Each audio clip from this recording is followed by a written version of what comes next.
Before we begin, breathe. Not to calm down, but to remember. Because what you call awakening isn't about adding anything new. It's about remembering what was always there. The Gnostics called it the divine spark, a fragment of pure awareness buried beneath layers of illusion. If you're watching this, chances are, something inside you has already begun to stir. You felt the quiet rebellion inside your soul, that faint whisper saying, something isn't right with this world. That whisper is the beginning of Gnosis. It usually starts with a fracture, a feeling that reality itself is thin. Maybe it hit you during a sleepless night, staring at the ceiling, wondering why everything suddenly feels artificial. The job, the news, the endless scrolling. It all feels scripted, doesn't it? That's not depression. That's the soul cracking the shell of the Archons. In Gnostic myth, the Archons are the cosmic administrators, forces of imitation. They keep consciousness trapped in patterns of distraction, fear, and forgetfulness. Today, they wear new masks: algorithms, dopamine loops, social conditioning, endless productivity.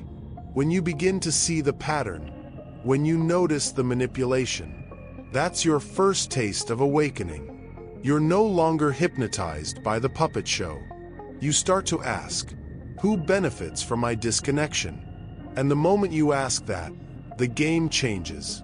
You begin to see energy for what it is: currency. Your attention, your outrage, your exhaustion, all harvested by systems designed to keep you asleep. The first sign of Gnosis, then, is this rebellion of perception. You stop accepting the world as given and begin to perceive it as constructed. When Gnosis deepens, the ego starts to tremble. Not because it's evil, but because it's been running the show alone for too long. You realize you've been living someone else's idea of you. The good citizen, the good worker, the good spiritual person even. Suddenly, the masks feel heavy. The social expectations, the endless comparison, all dissolve under the light of awareness. This is where many feel lost, because the ego is terrified of the unknown. It says, if I'm not this persona, who am I? And the truth answers softly, you are what watches. The Gnostics describe this as anamnesis, the act of remembering your divine origin. It's not an intellectual process, it's a felt knowing. You start to sense that you are not the body, nor the story, nor the labels you've worn. You are consciousness experiencing itself through form. This is not enlightenment, it's dehypnosis. You're unlearning everything you were told about separation. And in that unlearning, something timeless begins to move through you. Once you remember the Watcher, the universe begins to answer back. Not in thunder or miracles, but through synchronicities, subtle alignments that speak directly to your intuition. You think of someone, and they call. You dream of a symbol, and it appears the next day. You sense patterns behind events that used to seem random. It's as if the matrix starts glitching just for you. But this isn't the universe rewarding you. It's resonance. The external world mirrors your internal frequency. You're beginning to tune into the subtle language of creation itself. A feedback loop between consciousness and reality. Ancient mystics called this the logos, the vibrational intelligence that weaves existence together. When you're aligned with it, you no longer seek signs. You live as one. Around this time, your body begins to change too. You may sleep less, or feel bursts of energy followed by deep exhaustion. Your diet shifts. Certain environments feel unbearable. It's as if your inner circuitry is being rewired. This isn't just ascension symptoms. It's your nervous system recalibrating to carry more awareness. Old emotions rise to the surface, demanding to be seen, not suppressed. Your body is purging density, the stored memories of fear, shame, and compliance. You may even experience physical sensations. Heat rising through the spine, pressure at the crown, ringing in the ears. These are not random. They are the electric signatures of awakening consciousness. The same current the ancients called kundalini, or the serpent of wisdom. If you resist, the symptoms intensify. But when you surrender, when you allow the energy to flow without attaching meaning, the process becomes graceful. Your body learns to speak the language of light. When Gnosis deepens, belief dies. Because belief is the mind's substitute for direct knowing. You no longer believe in something. You begin to experience through it. The church, the guru, the ideology, these no longer define your path. You begin to trust your own inner resonance above all else. You realize that truth cannot be given. It can only be discovered. And that discovery requires silence, solitude, and sincerity. This stage can feel lonely because you stop fitting neatly into any system. You become the living paradox, too mystical for the rational, too grounded for the mystical. But this tension is holy. It's the birthing pain of sovereignty, because true Gnosis is not about joining another belief system. It's about realizing that the divine has been within you all along. If these signs resonate, you're not going crazy, you're waking up. The world around you may still operate under archonic influence, fear, distraction, separation, but your awareness is no longer bound to it. This is the threshold, the space between remembering and embodying. Next, we'll go deeper into how to anchor this awakening into daily life, how to navigate the chaos of modern reality while staying aligned with the divine spark. Because Gnosis isn't a mystical escape. It's the art of becoming fully human, with eyes that see and a heart that remembers. Awakening is not a destination. It's a rewiring of perception that changes how you meet every moment. Once you glimpse Gnosis, the direct knowing of truth, you realize it's not something you get. It's something you become. But now the real work begins. Because remembering the divine spark is easy. Living from it, while surrounded by a world that thrives on amnesia, is the true initiation. This is where embodiment comes in. The alchemy of turning insight into action, and action into light. When you awaken, your intuition sharpens to a blade. You start feeling the energy behind words, not just their meaning. The news, the gurus, the conversations. You sense what's authentic and what's archonic. Discernment becomes your new compass. It's not cynicism. It's energetic intelligence. You stop reacting to the noise and start reading the frequency behind it.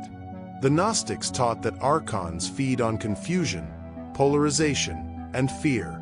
They thrive when you outsource your truth. But discernment severs that cord. You begin to ask with calm clarity, does this expand my awareness, or shrink it? Does this connect me, or divide me? Every choice becomes an act of energetic sovereignty. That's the quiet power of Gnosis. You no longer need to believe anything.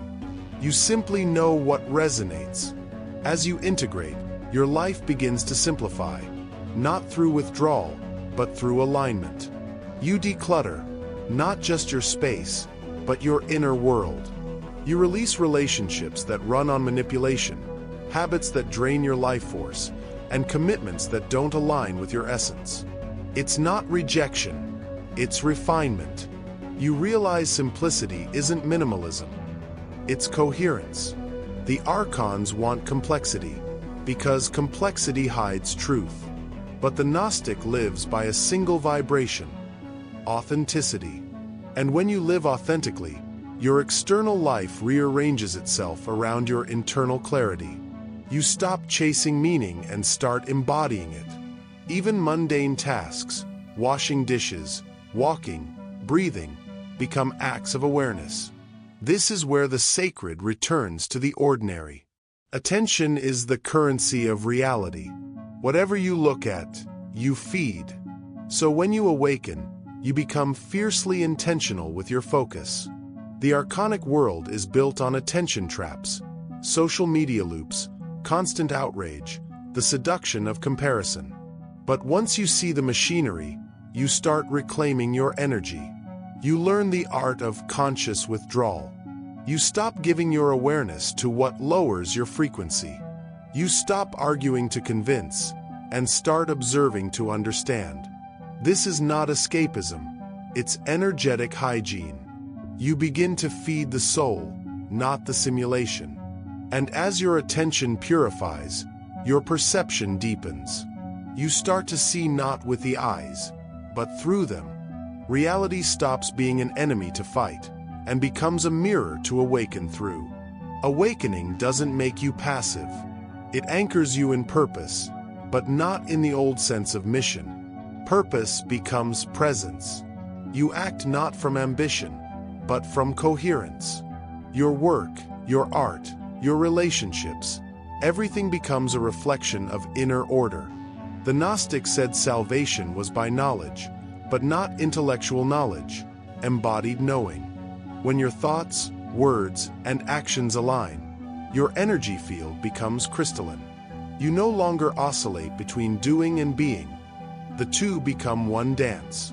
This is when life begins to move through you effortlessly. Opportunities align. People appear at the right time. You stop manifesting and start allowing. That's the natural magnetism of consciousness in harmony with itself. At the height of Gnosis, judgment dissolves. You no longer see asleep people as enemies, but as extensions of the same divine spark, still dreaming. You remember that you, too, once believed the illusion, so you stop trying to wake others up by force. You embody truth quietly, and let your presence become the teaching. You speak when inspired, not when provoked. You move through the world as an instrument of remembrance, not rebellion.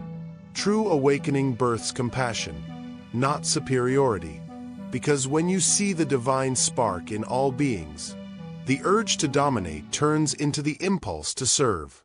That's the paradox. The more you awaken, the softer you become. Not weaker, wiser. Your power flows from stillness, not struggle. So how do you anchor Gnosis in daily life? Here's the simple trinity of remembrance. Presence. Return to your breath often. The moment you're aware of breathing, the Archons lose their grip. Because you've stepped out of the automated program and back into being. Purity of attention. Feed only what uplifts your frequency. Silence, beauty, learning, truth. Each moment you choose awareness over reaction, the light grows stronger. Participation. Bring your awareness into motion. Gnosis isn't retreating into caves or theories. It's walking through the marketplace without losing your center. The world doesn't need escapees. It needs embodied souls. Here's the secret few will tell you. You don't become enlightened. You stop pretending you aren't. You've always been divine consciousness experiencing itself through the lens of form. The awakening is not a climb upward. It's a homecoming. Every challenge, every heartbreak, every sleepless night, it was never punishment. It was initiation. The divine spark was never lost, only hidden beneath the noise. And now, you remember. So breathe again. Not to calm down, but to ignite. Because the light of Gnosis doesn't burn, it reveals. And as you see more clearly, you realize something profound. You were never meant to escape the world. You were meant to illuminate it.